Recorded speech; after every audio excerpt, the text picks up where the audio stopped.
Hello friends, जैसा कि आप लोगों को पता है कि आज से हम एक वीडियो सीरीज़ शुरू कर रहे हैं इग्नू असिस्टेंट रजिस्ट्रार के लिए full syllabus section A and section B. तो without any wasting any time हम शुरू करते हैं फ्रॉम सेक्शन ए।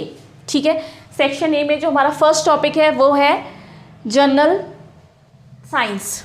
ठीक है, तो हम फर्स्ट टॉपिक से लेके लास्ट तक करते जाएंगे। ठीक है, इसको हम जो हमारा सेक्शन ए है उसे हम जल्दी से जल्दी कंप्लीट करने की कोशिश करेंगे, क्योंकि हम ऑलरेडी ये सब पढ़ चुके हैं पहले, हमें जस्ट रिवाइज करना है। तो मैं यहाँ पे सिर्फ वही चीज़ मेंशन करूँगी जो कि इम्पॉर्टेंट है। ठीक है, और बाकी जो फुल पीडीएफ है वो मैं अपने टेलीग्राम ग्रुप पे डाल दूँगी, जो कि डिस्क्रिप्शन बॉक्स में मेंशन है। आप लोग वहाँ से टेलीग्राम ग्रुप को ज्वाइन कर लीजिए और आपको इससे रिलेटेड फुल पीडीएफ वहाँ पे अवेलेबल हो जाएगा, हिंदी एंड इंग्लिश दोनों में। ठीक है, यहाँ पे मैं इंग्लिश में लेके चल रही हूँ और मैं साथ साथ हिंदी में आपको बताती जाऊँगी। ठीक है, without any wasting any time हम शुरू करते हैं इसको। ठीक है, जिसको जहाँ पर भी कोई डाउट है आप कमेंट सेक्शन में लिख सकते हैं। ठीक है, तो सबसे पहले हम शुरू करेंगे फिज़िक्स से। What is physics? फिज़िक्स जो भी हम नेचुरल साइंस जो कि हमें इन्वायरमेंट और अपने वातावरण में मिलता है, नेचर में मिलता है, उसे हम फिज़िक्स कहते हैं। ये हमारा वर्ड ग्रीक वर्ड फिजिक्स से आया है। ठीक है, ये ग्रीक वर्ड है जिसका मतलब है नेचर। तो यहाँ पे हम स्टडी कर रहे हैं नेचर की। नेचर में जो जो चीज़ें अवेलेबल हैं उसको हम बोलते हैं फिज़िक्स। तो हम अपनी फिज़िक्स शुरू कर रहे हैं एसआई यूनिट से। सबसे बेसिक चीज़, यूनिट बेसिकली क्या है? किसी भी चीज़ को या फिर किसी भी वैल्यू को बताने के लिए, कंप्लीटली बताने के लिए या समझाने के लिए हम यूनिट्स की को यूज़ करते हैं। जैसे मान लीजिए मैंने एक प्लॉट ख़रीदा। अब मैं आपको बताऊं 2100 वर्ग का मैंने प्लॉट ख़रीदा। अब आप सोचेंगे कि ये 2100 वर्ग मीटर में ख़रीदा या फीट में ख़रीदा, किस में ख़रीदा, आपको नहीं पता है, तो ये फुल इन्फॉर्मेशन नहीं हुई। इसीलिए जब मैं इसको कहूँगी 2100 वर्ग मीटर का मैंने एक प्लॉट ख़रीदा है, तो ये एक फुल इन्फॉर्मेशन हुई।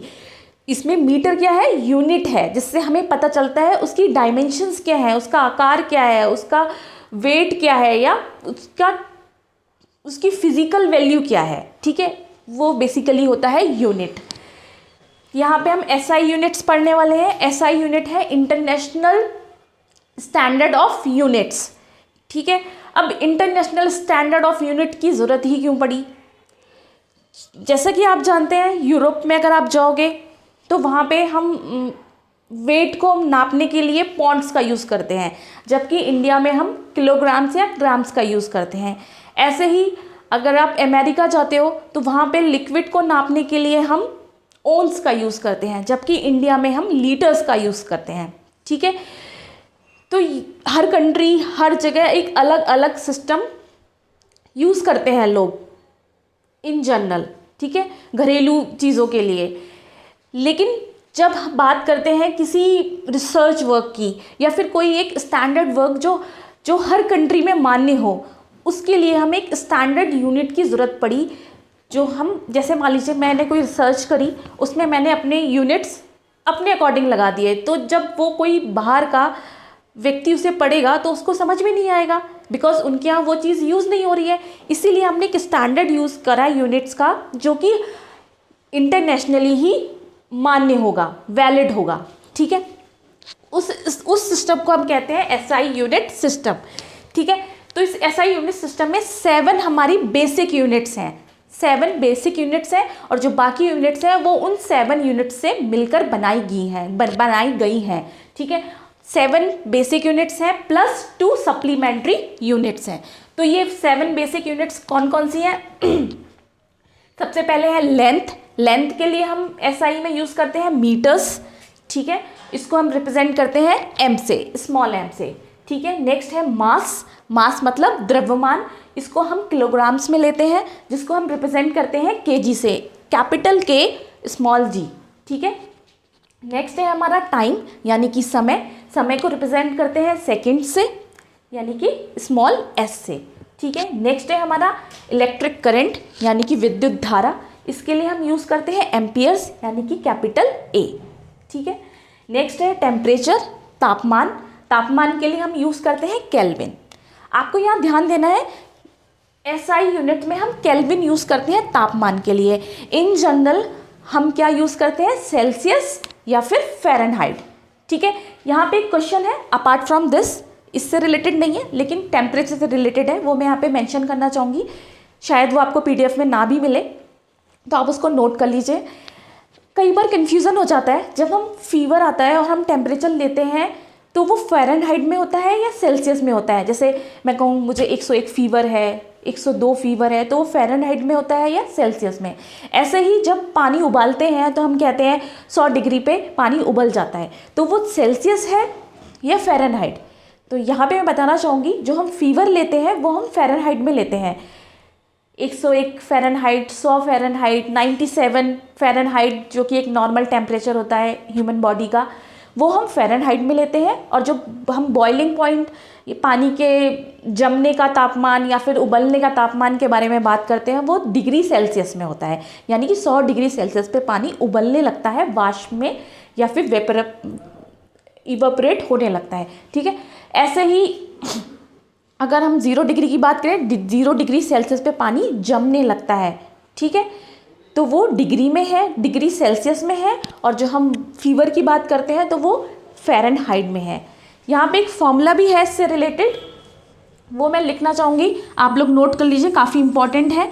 अगर हमें केल्विन को डिग्री सेल्सियस या फिर फ़ारेनहाइट में कन्वर्ट करना है तो उसके लिए एक फॉर्मूला है यहाँ पे, C/5 equals to F-32/9 equals to K-273/5।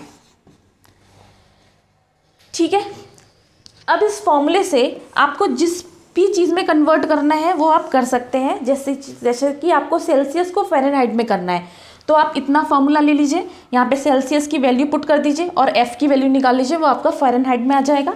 आपको फ़ारेनहाइट को केल्विन में करना है तो आप इतना फार्मूला यूज़ कर लीजिए, और अगर आपको सेल्सियस को केल्विन में करना है तो आप इन दोनों को यूज़ कर लीजिए।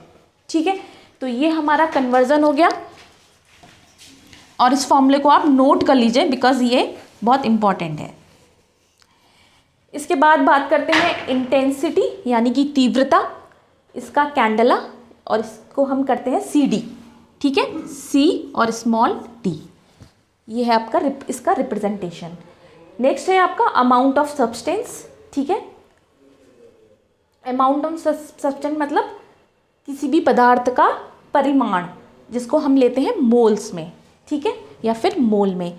अब ये क्या चीज़ है, ये सब तो आपको बहुत कॉमन चीज़ें ये सब पता होंगी, लंबाई, द्रव्यमान, समय, विद्युत धारा, तापमान, तीव्रता। लेकिन ये क्या चीज़ है, कई लोगों को इसमें कन्फ्यूज़न होगा, तो इसके लिए मैं यहाँ पे क्लियर कर देती हूँ व्हाट इज़ मोल एक्चुअली। तो एक होता है किसी भी सब्सटेंस का मॉलिक्यूलर मास,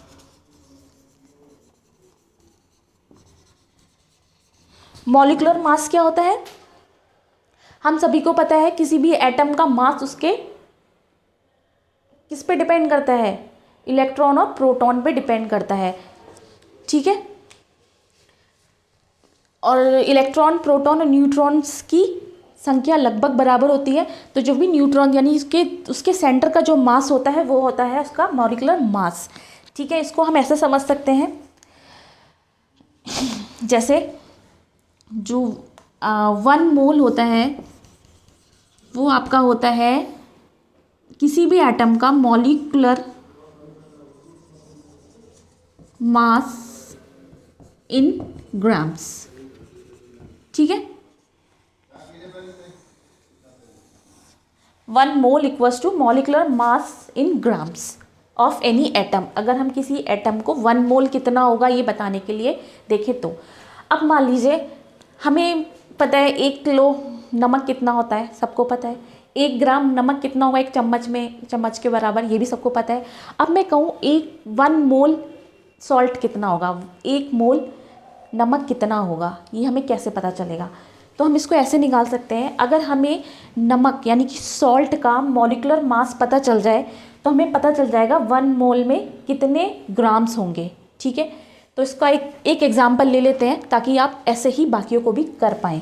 तो आप सबको H2O का निकाल सकते हैं। H का आपको पता है 1 होता है मॉलिक्यूलर मास, क्योंकि यहाँ पे 2 एटम्स हैं तो 1 इंटू 2 प्लस O का कितना होता है 16।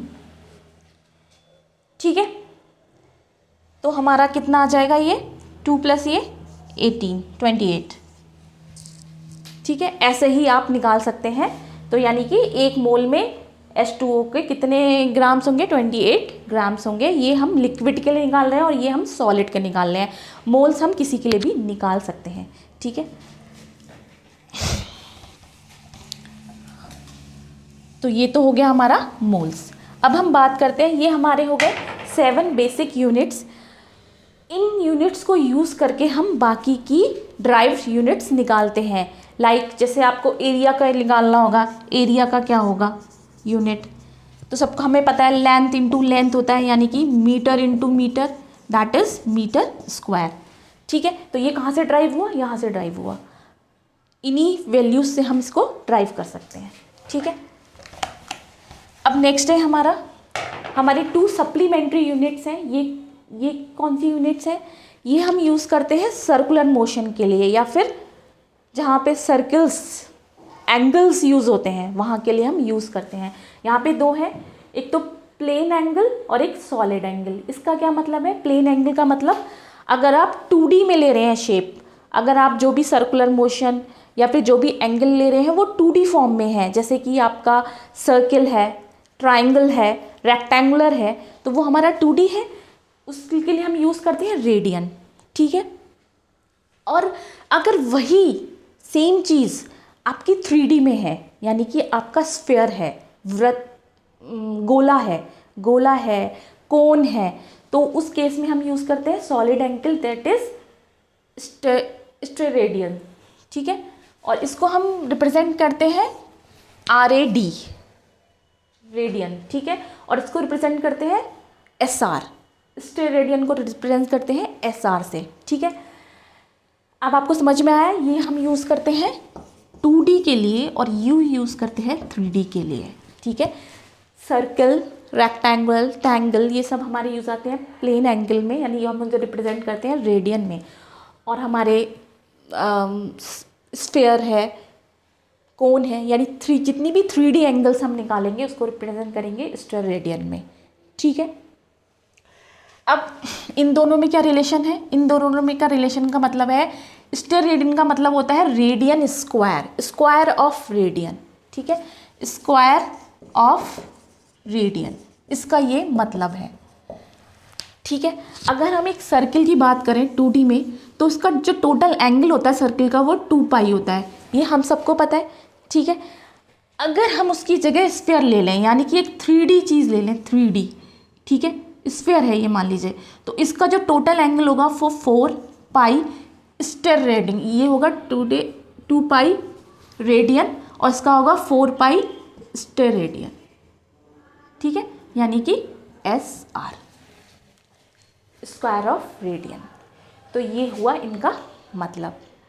ठीक है, 7 बेसिक यूनिट्स हो गई और 2 हमारी सप्लीमेंट्री यूनिट्स हो गई।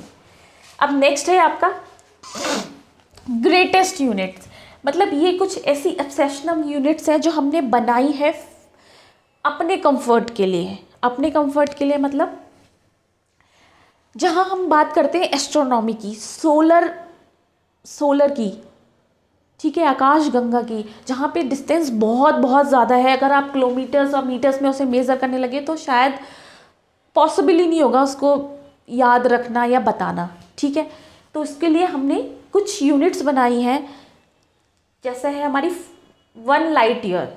1 लाइट ईयर जो होती है वो होती है 9.46 इंटू 10⁻15 मीटर्स के इक्वल। अब ये 1 लाइट ईयर क्या है?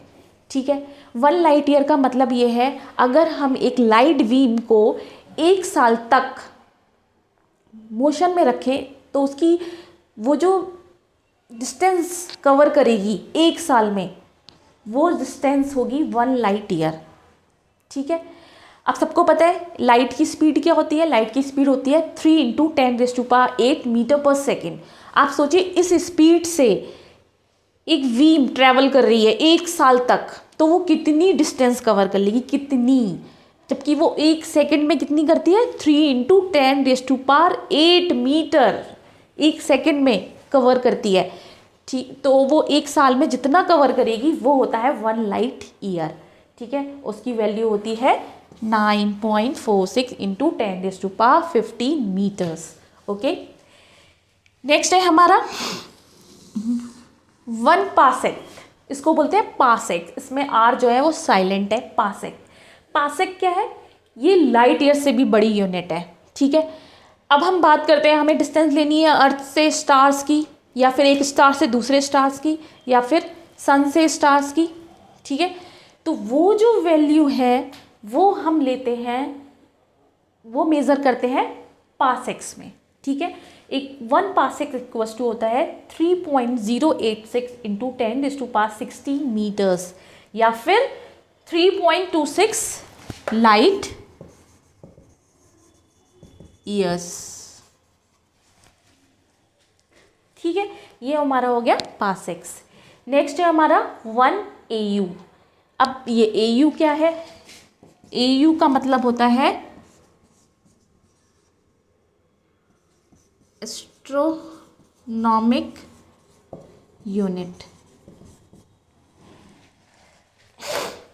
एस्ट्रोनॉमिक यूनिट, ठीक है, ये भी हम लॉन्ग डिस्टेंस के लिए लेते हैं, जिसकी वैल्यू होती है 1.5 × 10⁻11 मीटर्स। ठीक है, अब आप इन दोनों में देख सकते हैं कि हमारा पासेक सबसे बड़ा है, AU से भी बड़ा है। ठीक है, यानी कि एस्ट्रोनॉमिक वैल्यू से भी ये बड़ा है।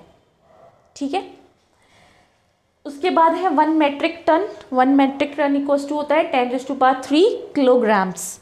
ठीक है, 1 कुंटल सबको पता है 10⁻2 किलोग्राम्स। ठीक है, इसका मतलब हुआ 1000 किलोग्राम्स, इसका मतलब हुआ 100 किलोग्राम्स। ठीक है, अब ये 2 चीज़ें हैं जो मैं आपको बता देती हूँ, मे बी शायद आप लोगों को नहीं पता होगा। ठीक है, जब मैं 12th में थी तो मुझे भी नहीं पता होगा ये क्या था, इसलिए मैं आपको बता देती हूँ। हम जो पढ़ रहे हैं वो 10 तक का ही सिलेबस पढ़ रहे हैं। ठीक है, सबको पता है कि बेसिक साइंस आएगी, इसके लिए आपको किसी साइंस ग्रुप का होना ज़रूरी नहीं है, बस आपको बेसिक साइंस आनी चाहिए। ये पॉइंट उन्होंने मेंशन किया है अपने नोटिस में। ठीक है, कि बेसिक्स आनी चाहिए, जो एक नॉर्मल प्रैक्टिकली इंसान को आनी चाहिए 10th तक के व्यक्ति को। ठीक है, वो बेसिक साइंस आएगी। तो ये वैल्यू मैं बता देती हूँ। मान लीजिए ये सन है हमारा और ये अर्थ है, और अर्थ रोटेट कर रही है इलिप्टिकल इसमें। ठीक है, और ये सन से सबसे नियरेस्ट जो स्टार है वो है। ठीक है, तो सन से जो नियरेस्ट स्टार है उसको हम लेते हैं 1, उसको बोलते हैं 1 पासेक। ठीक है, और सन से अर्थ की इस इलिप्टिकल दूरी को बोलते हैं AU, 1 AU। ठीक है, ये मेज़रमेंट हमने लिया है। अब हमें इस स्टार से कहीं और लेना है तो हम उसको पासेक्स में कन्वर्ट कर लेंगे, कितने पासेक्स है वो। ठीक है, और फिर अगर हमें मीटर्स में चाहिए, SI यूनिट में चाहिए, तो उसे हम मीटर्स में कन्वर्ट कर लेंगे। तो ये पूरी चीज़ हुई अबाउट यूनिट्स। ठीक है, ये इंपॉर्टेंट है, इसको आप अच्छे से याद कर लीजिएगा। ठीक है, अब हम नेक्स्ट पढ़ेंगे काइनेमेटिक्स। ठीक है, यानी कि गतिकी।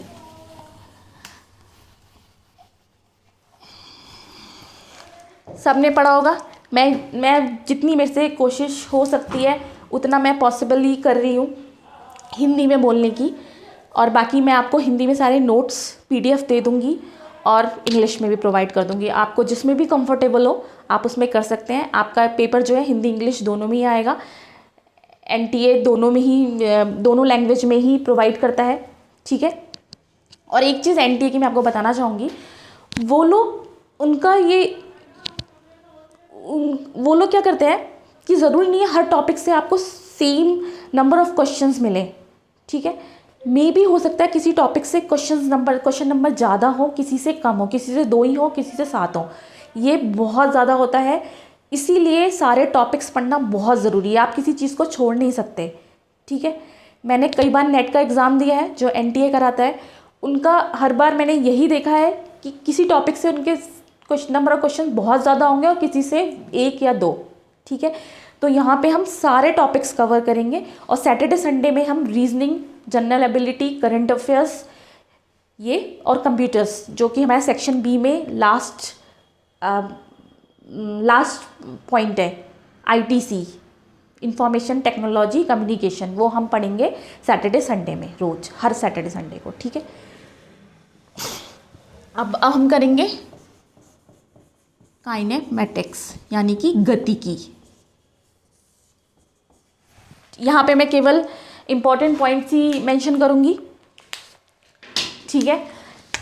पूरा इसका पॉइंट वाइज सारा पीडीएफ आपको मिल जाएगा टेलीग्राम ग्रुप में, जो कि डिस्क्रिप्शन बॉक्स में मेंशन है। आप प्लीज़ उसको ज्वाइन कर लीजिए for full PDF in Hindi and English, okay.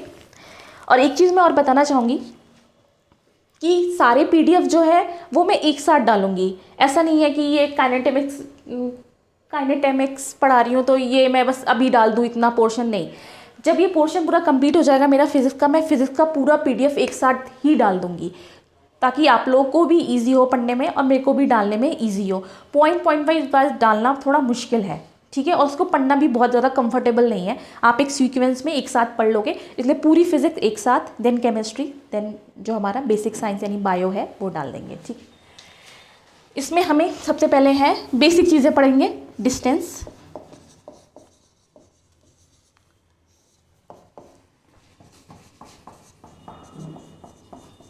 Displacement. Distance मतलब दूरी, डिस्प्लेसमेंट मतलब विस्थापन, ठीक है। दोनों ही सेम चीज़ें हैं, दोनों की यूनिट मीटर है,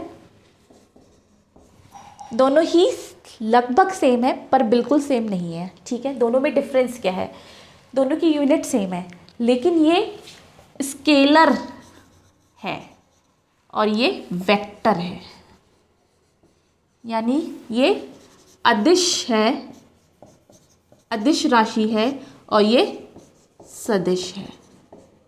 अब अदिश, सदिश या वेक्टर, स्केलर का क्या मतलब है, ठीक है। हमने फिजिक्स में सारी क्वांटिटीज़ को 2 चीज़ों में डिफ्रेंशिएट कर दिया है, ठीक है। ब्रॉडली 2 चीज़ों में कर दिया है।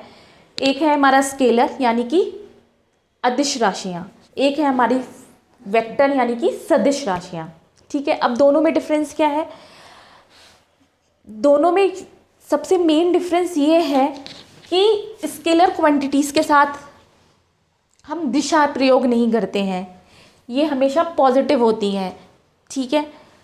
और वेक्टर क्वांटिटीज़ नेगेटिव या पॉजिटिव दोनों ही हो सकती हैं और इसके साथ हम हमेशा दिशा का प्रयोग करते हैं। स्केलर क्वांटिटीज़ क्या है, समय, चाल, दूरी या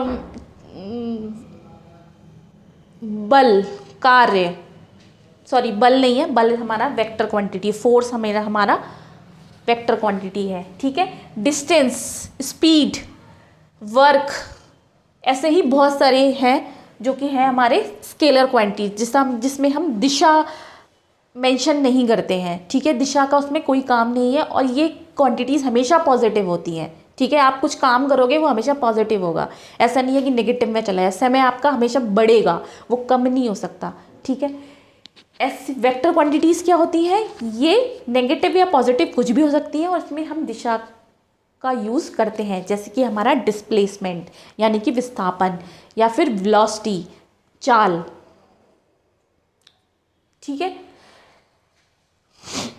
ऐसे ही फोर्स हमने किस डायरेक्शन में लगाया, फ्रिक्शन हमारा, घर्षण हमारा किस डायरेक्शन में लग रहा है, टॉर्क हमारा किस डायरेक्शन में लग रहा है, ये सब हमारी है वेक्टर क्वांटिटीज़, ठीक है। तो सबसे बड़ा जो चेंज है वो यही, दो सबसे बड़ा डिफरेंस इन दोनों में यही है कि डिस्टेंस जो है हमारी स्केलर क्वांटिटी है और डिस्प्लेसमेंट हमारी वेक्टर क्वांटिटी है, यानी कि ये नेगेटिव भी हो सकता है, पॉजिटिव भी हो सकता है और ज़ीरो भी हो सकता है।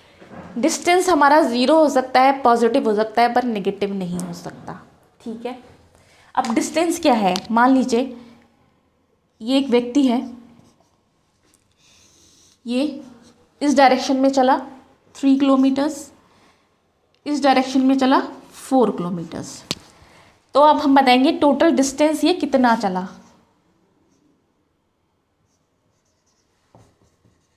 तो टोटल डिस्टेंस कितना चला ये 3 + 4 यानी कि 7 किलोमीटर्स। ठीक है, अब इसी एग्जाम्पल को अगर हम इसका डिस्प्लेसमेंट निकालें तो ये कितना डिस्प्लेसमेंट, इसका कितना विस्थापन हुआ। तो डिस्टेंस को हम नॉर्मली स्मॉल डी से लेते हैं और डिस्प्लेसमेंट को कैपिटल डी से लेते हैं। ठीक है, तो डिस्प्लेसमेंट क्या हो जाएगा, डिस्प्लेसमेंट होगा जो भी इनिशियल पॉइंट था जहाँ से ये चला था उससे लेके जो इसका एंड पॉइंट है उसके बीच की दूरी, डायरेक्ट दूरी। ठीक है, ठीक है, वो कितनी होगी 5 किलोमीटर्स। कैसे होगी, पाइथागोरस थ्योरम लगा दीजिए इसमें, इसका स्क्वायर प्लस इसका स्क्वायर अपॉन इसका दोनों का under root, that is 5 kilometres.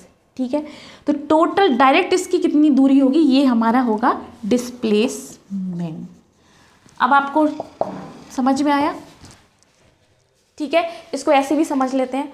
मान लीजिए मैं दिल्ली से बॉम्बे गई।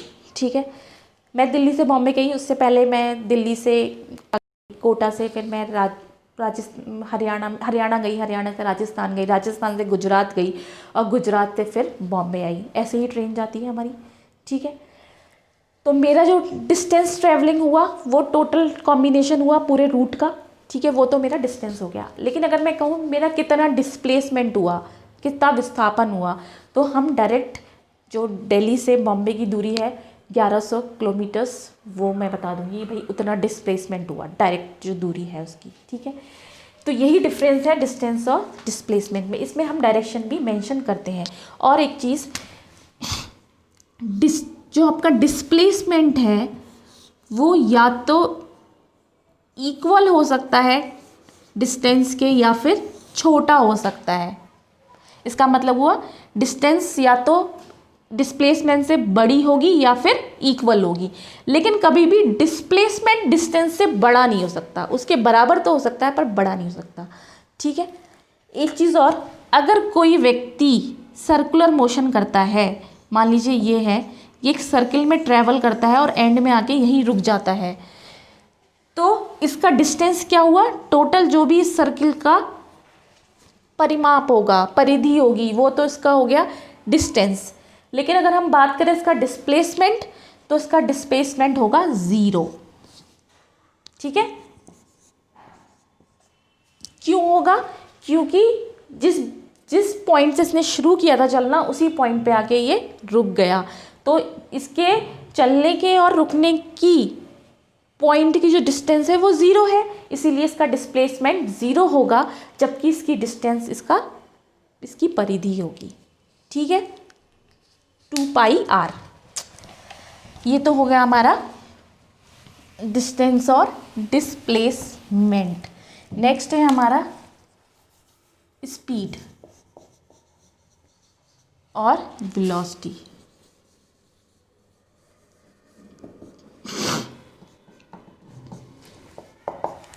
स्पीड क्या है, चाल, और ये है चाल, ये है वेग। अब इन दोनों में क्या डिफरेंस है, ये स्केलर क्वांटिटी है और ये हमारा वेक्टर क्वांटिटी है, यानी कि ये सदिश है और ये अदिश है। ठीक है, स्पीड इक्वल्स टू क्या होता है, distance upon time. Velocity equals to होता है डिस्प्लेसमेंट अपॉन टाइम। चाल बराबर दूरी बटे समय। ठीक है, और वेग बराबर विस्थापन अपॉन समय। तो पहला डिफरेंस तो यही हो गया, ये अदिश है और ये सदिश राशि है। दूसरा डिफरेंस में हम डिस्टेंस ले रहे हैं, इसमें हम डिस्प्लेसमेंट ले रहे हैं। ठीक है, अब डिस्टेंस और डिस्प्लेसमेंट का डिफरेंस मैंने आपको बता दिया, वही डिफरेंस अब स्पीड और वेलोसिटी में है। ठीक है, अब एवरेज स्पीड कैसे निकालेंगे, ये तो स्पीड हो गई। अगर एक ऑब्जेक्ट सेम स्पीड से चलता जा रहा है, ठीक है, तो उसकी स्पीड निकाल लेंगे आप, जितनी भी डिस्टेंस उसने कवर करी अपॉन जितना भी टाइम लगा उसे वहाँ पहुँचने में, ठीक है, दो बिंदुओं के बीच में। मान लीजिए ये ए पॉइंट था और ये बी पॉइंट था, इन बीच के बीच में जितना टाइम इसे लगा, टी टाइम लगा, और डी डिस्टेंस ने कवर किया, तो हमारा हो जाएगा टी अपॉन टी। और इसकी वो क्या होती है, इसकी राशि यूनिट होती है मीटर, और इसकी होता है सेकेंड, ठीक है। तो इसका हो जाएगा मीटर पर सेकेंड यूनिट, ठीक है, ये हो गया। और मान लीजिए एक ऑब्जेक्ट है जो ए से लेके बी तक तो v1 से चला, फिर बी से लेके सी तक v2 से चला। तो अगर हम इसकी एवरेज स्पीड निकालेंगे, वो क्या हो जाएगी हमारी 2v1 upon v1 into v2 upon v1 plus v2, ये हो जाएगी हमारी एवरेज स्पीड, ठीक है।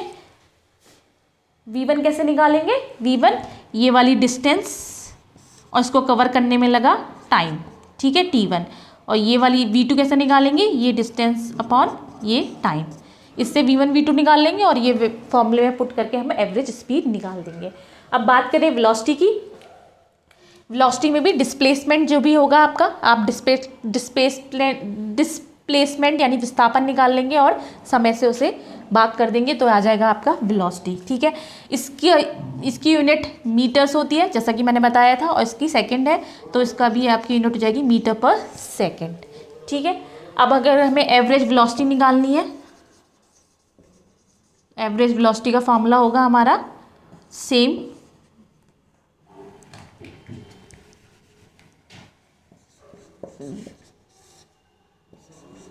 टू v1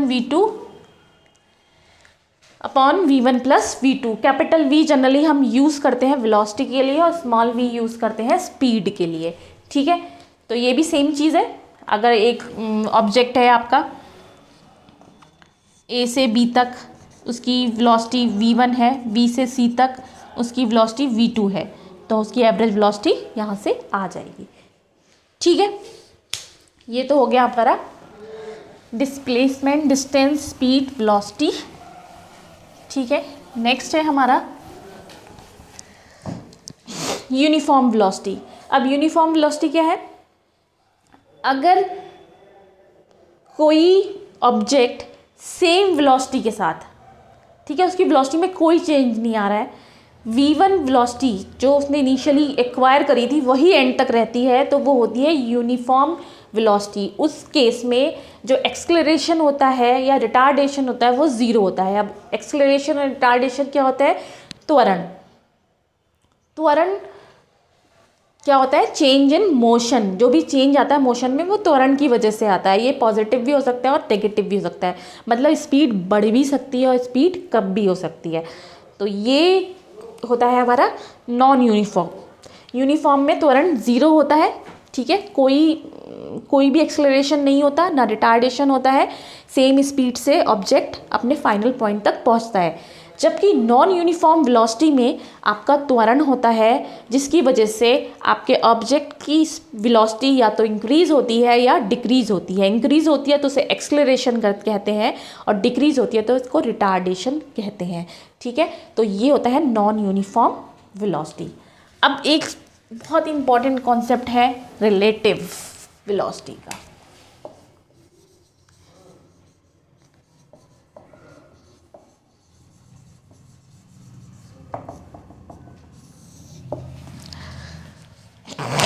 ठीक है, रिलेटिव वेलोसिटी ये क्या चीज़ है, जब हम किसी के सापेक्ष में यानी कि किसी के रेफरेंस में वेलोसिटी निकालते हैं। मान लीजिए टू ऑब्जेक्ट्स हैं, एक स्टेबल है और एक मूव कर रहा है। अब मुझे इनकी रिलेटिव वेलोसिटी बतानी है तो उसके सापेक्ष में वेलोसिटी बतानी है, ठीक है। ऐसे ही एक बहुत कॉमन एग्जांपल जो आता है कि दो ट्रेन्स जा रही हैं, ट्रेन T1 और एक T2 सेम डायरेक्शन में, ठीक है, डिफरेंट स्पीड है इनकी, यानी कि वेलोसिटी डिफरेंट है, सेम डायरेक्शन में जा रही है, तो इनकी रिलेटिव वेलोसिटी क्या होगी। तो उस केस में इसका मान लीजिए v1 है इसकी वेलोसिटी, v1 है और इसकी v2 है, तो उनकी रिलेटिव वेलोसिटी होगी vr होगी v1 माइनस v2। अगर आप किसके रिस्पेक्ट में निकाल रहे हो, t1 ट्रेन के रिस्पेक्ट में निकाल रहे हो, with respect to t1 train. अगर यही रिलेटिव वेलोसिटी आप t2 के रिस्पेक्ट में निकाल रहे हो तो ये v2 माइनस v1 हो जाएगा। ठीक है, ये चीज़ आपको ध्यान रखनी है, क्योंकि वेलोसिटी जो है वो वेक्टर क्वांटिटी है, नेगेटिव भी हो सकती है, पॉजिटिव भी हो सकती है। ठीक है, इसीलिए आपको ये चीज़ याद रखनी है किसके रिस्पेक्ट में निकाल रहे हो। अगर आप इसकी जगह स्पीड निकाल रहे होते तो ये आपका सेम रहता, पॉजिटिव नेगेटिव कुछ नहीं होता उसमें, इन दोनों का सब्ट्रैक्शन जो होता वो उसका वैल्यू होती। ठीक है, ये हो गई हमारे रिलेटिव वेलोसिटी। अब बात करते हैं एक्सेलरेशन। जैसे कि मैंने बताया, एक्सेलरेशन क्या होता है,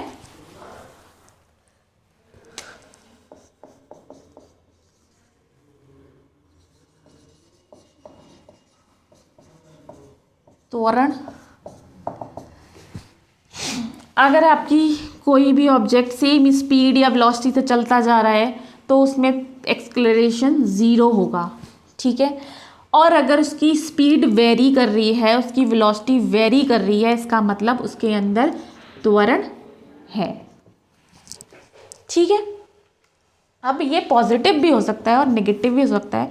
अगर पॉजिटिव है तो उसको एक्सेलरेशन बोलते हैं, अगर नेगेटिव है तो उसे रिटार्डेशन बोलते हैं। ठीक है, अब इसका फॉर्मूला क्या होता है, हम कैसे निकालेंगे इसको। एक्सेलरेशन का फॉर्मूला होता है change in speed upon change in time. ठीक है, क्योंकि एक टाइम पे दो स्पीड्स या दो वेलोसिटी तो हो नहीं सकती हैं, ऑब्वियसली दो अलग अलग समय पे दो अलग अलग वेलोसिटीज़ होंगी, तो वो जो समय का अंतर है और जो उन वेलोसिटी का अंतर है, उन दोनों के अनुपात को ही एक्सेलरेशन कहते हैं। यानी कि a equals to v2 minus v1 upon delta t, where delta t equals to t2 minus t1। ठीक है, तो जो ये आपकी स्पीड है वो t1 t2 टाइम पे आपका v2 स्पीड है और इस पे v1 है। ठीक है, तो ये वेलोसिटी इसकी v2 है, इसकी v1 है इस टाइम पे, तो ये जो होगा ये हमारा एक्सेलरेशन का फॉर्मूला, ये हो गया हमारा एक्सेलरेशन का फॉर्मूला। अब कोई मुझे इसकी यूनिट बताओ, यूनिट क्या होगी। सबको पता है कि वेग की यूनिट क्या होती है, मीटर पर सेकंड, और समय की क्या होती है, सेकंड, तो ये हो जाएगी मीटर पर सेकंड स्क्वायर। इसकी यूनिट हो गई मीटर पर सेकंड स्क्वायर। ठीक है, अब हम पढ़ेंगे मोशन, गति।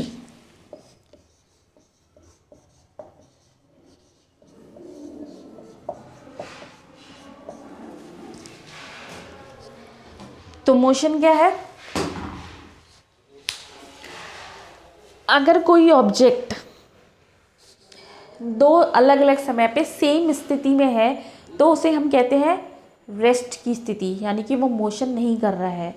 ठीक है, अगर वही ऑब्जेक्ट t1 पे एक स्थिति में था, t2 में उसकी स्थिति बदल जाती है, इसका मतलब वो गति कर रहा है या फिर मोशन कर रहा है। ठीक है, तो हमारे पास 3 इक्वेशंस है मोशन की, वो मैं लिख देती हूँ। 3 equations of motion. The first is v equals to u plus at, ये हमारी s equals to ut plus half at square. Third है हमारी v square equals to u square plus 2as। ठीक है, अब इसमें v क्या है, u क्या है, a क्या है, t क्या है और s क्या है। ठीक है, इसमें जो v है वो है हमारी फाइनल वेलोसिटी, ये इनिशियल वेलोसिटी, ये एक्सेलरेशन, ये टाइम और ये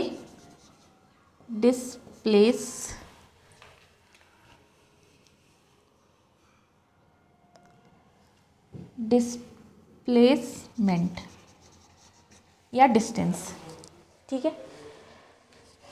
अगर हम स्पीड की बात कर रहे हैं तो यहाँ डिस्टेंस होगा, और अगर हम वेलोसिटी की बात कर रहे हैं तो ये डिस्प्लेसमेंट होगा, ठीक है।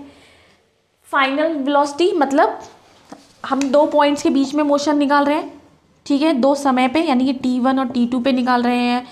तो जिस इनिशियल पॉइंट्स की हम बात कर रहे हैं जहाँ से हमारा ऑब्जेक्ट चल रहा है, वो तो हमारा u, वहाँ पे जो वेलोसिटी होगी वो u होगी जिससे वो शुरू कर रहा है, और जो लास्ट पॉइंट है यानी कि B पॉइंट है, वहाँ पे जो वेलोसिटी है वो हमारी v होगी, ठीक है। तो ये इक्वेशंस हो गई हमारी गति की, तीन इक्वेशन, इनिशियल वेलोसिटी,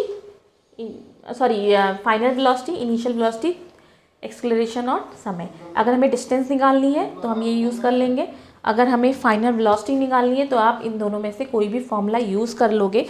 ये आप पर डिपेंड करता है, अगर समय दिया हुआ है तो आप ये यूज़ करोगे, अगर डिस्टेंस दी हुई है तो आप ये यूज़ करोगे, ठीक है।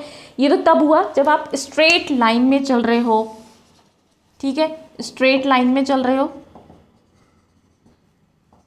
और कांस्टेंट एक्सेलरेशन के साथ चल रहे हो, कांस्टेंट a होगा और स्ट्रेट लाइन में चल रहे होगे, तो हम ये तीनों इक्वेशंस अप्लाई कर सकते हैं, ठीक है।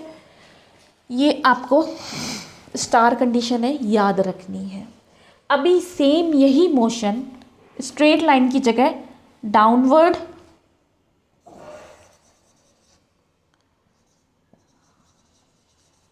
डाउनवर्ड हो, मतलब ऐसे हो, ठीक है। तो उस टाइम पे जो एक्सेलरेशन है वो क्या होगा, हमारा ग्रेविटेशनल फोर्स यानी कि g होगा। जब आप ऊपर से कोई ऑब्जेक्ट गिरता है या नीचे से ऊपर जाता है तो उस पर क्या लगता है, ग्रेविटेशनल फोर्स लगता है। तो वहाँ पर आप g की जगह, a की जगह क्या पुट कर दोगे, g, क्योंकि डाउनवर्ड मोशन है तो ग्रेविटेशनल फोर्स उसकी स्पीड को बढ़ा देगा, उसकी वेलोसिटी को और बढ़ा देगा, यानी कि ग्रेविटेशनल फोर्स एडिशन में होगा, पॉजिटिव होगी इसकी डायरेक्शन।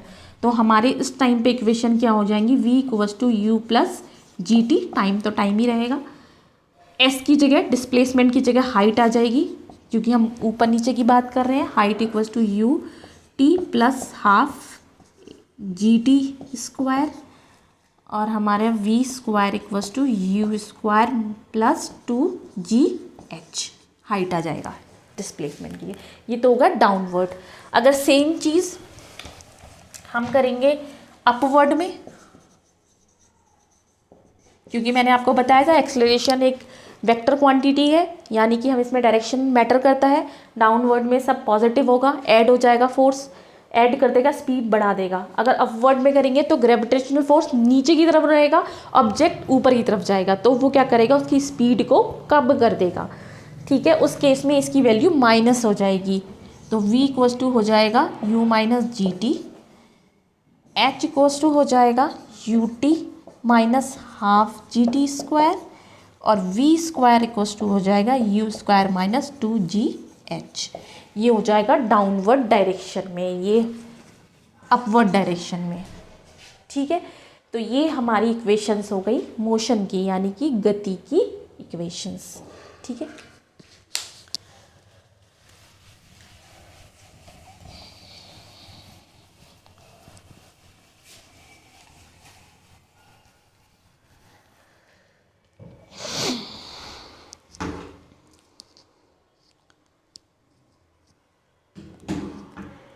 इसके बाद हम बात करते हैं प्रोजेक्टाइल मोशन की। प्रोजेक्टाइल मोशन क्या होता है, जब आप कहीं पे खड़े होके ऐसे कोई चीज़ फेंकते हैं, ऑब्जेक्ट, तो इस मोशन को, इस सर्कुलर मोशन को हम बोलते हैं प्रोजेक्टाइल मोशन, ठीक है। तो इसके कुछ फॉर्मूलेज हैं, वो भी मैं आपको लिखवा देती हूँ। अगर प्रोजेक्टाइल मोशन है, कोई चीज़ आपने फेंकी है, ऐसे ही फेंकोगे ना आप, तो वो प्रोजेक्टाइल मोशन में जाएगी। तो उस केस में जो मैक्सिमम हाइट मतलब ये maximum height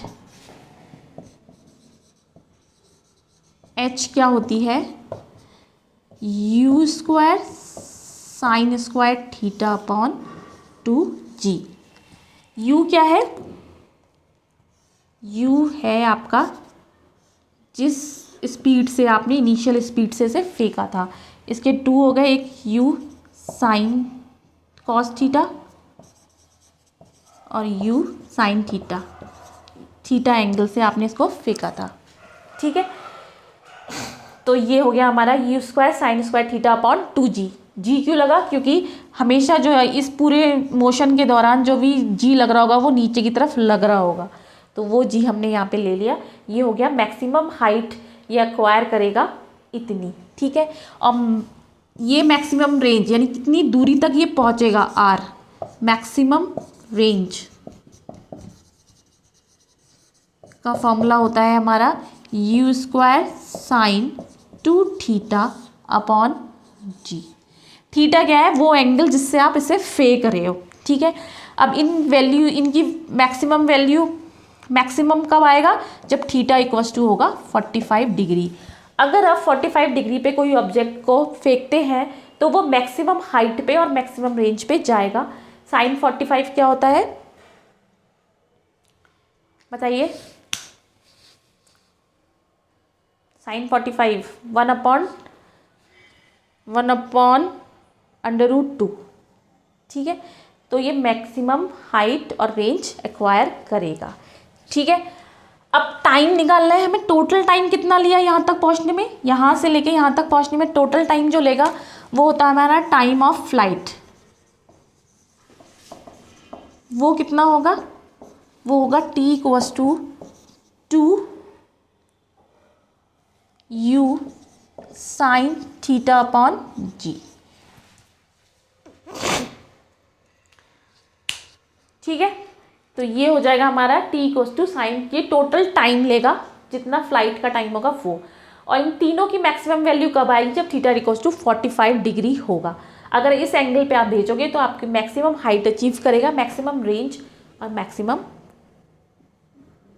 maximum range acquire करेगा, ठीक है। सबसे लंबी दूरी तक फेंकने के लिए आपको 45 डिग्री पे इसे फेंकना पड़ेगा, ठीक है। ये तो हो गया हमारा प्रोजेक्टाइल मोशन, अगर हमारा अप एंड डाउन डायरेक्शन में कर रहा है। और इसके 2 वैल्यूज़ होंगी। इसकी अगर वर्टिकल कंपोनेंट देखेंगे, वर्टिकल कंपोनेंट वो होगा u साइन थीटा और इसका हॉरिजॉन्टल कंपोनेंट होगा u कॉस थीटा, ठीक है। ये बात हो गई हमारी प्रोजेक्टाइल मोशन की। अब बात करते हैं सर्कुलर मोशन की।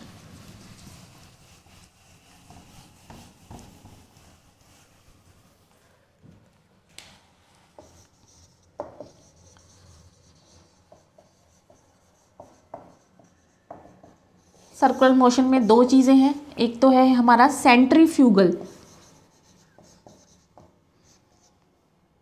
सेंट्रीपिटल, और एक है हमारा सेंट्रीफ्यूगल।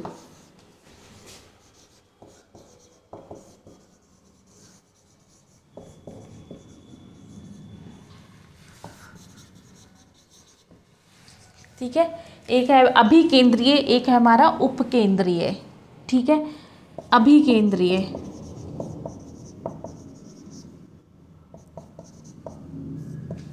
बल, एक उपकेंद्रीय बल।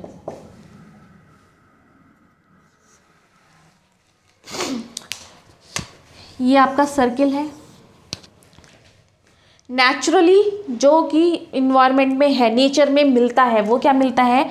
जब भी कोई मोशन कर रहा है, सर्कुलर मोशन में कर रहा है, तो उसका जो फोर्स लगता है वो सेंटर की तरफ लगता है, मतलब उसका झुकाव जो होता है वो सेंटर की तरफ होता है, जिसकी वजह से वो मोशन कर पाता है, ठीक है। अगर उसका झुकाव सेंटर की तरफ नहीं होगा तो ये मोशन नहीं कर पाएगा, अगर कोई भी एक्सटर्नल फोर्स इस पर नहीं लग रहा है उस केस में, ठीक है। तो ये जो फोर्स लग रहा है इसको बोलते हैं सेंट्रीपिटल फोर्स, जो कि जिसका झुकाव किसकी तरफ होता है? केंद्र की तरफ होता है, ठीक है। जैसे किसी मोड़ पे, पहाड़ है उस पर मोड़ है और कोई साइकिल चला रहा है तो वो ऐसे झुक जाता है खुद को बैलेंस करने के लिए ताकि मैं गिरूँ ना।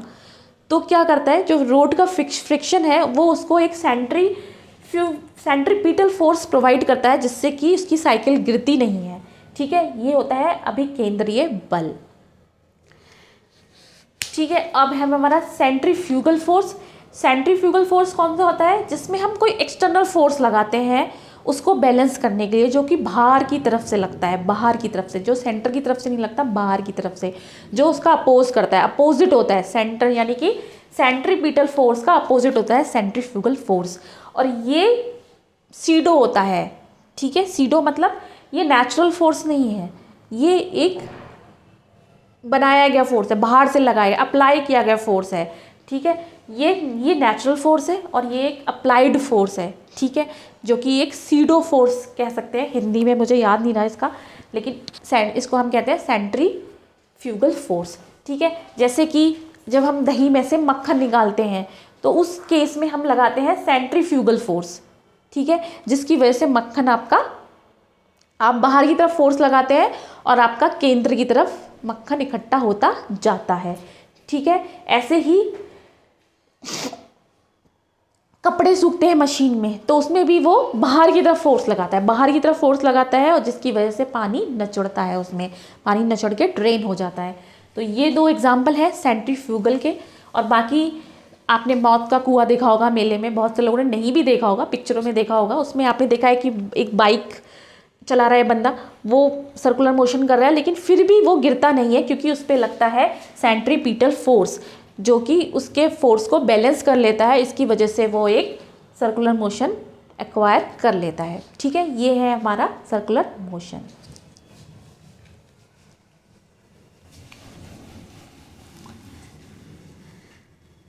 ओके फ्रेंड्स, आज के लिए इतना काफ़ी है। कल हम पढ़ेंगे लॉ ऑफ न्यूटन्स, और जो बाकी की हमारे काइनेमेटिक्स है वो पूरा पढ़ेंगे, वर्क फोर्स एनर्जी, फिक्शन, ये सारे टॉपिक सब हम कल के लेक्चर में कवर करेंगे। और मेरी आपसे रिक्वेस्ट है कि आप मेरे साथ बने रहिए और मेरे चैनल को सब्सक्राइब करिए। Thank you so much, bye bye.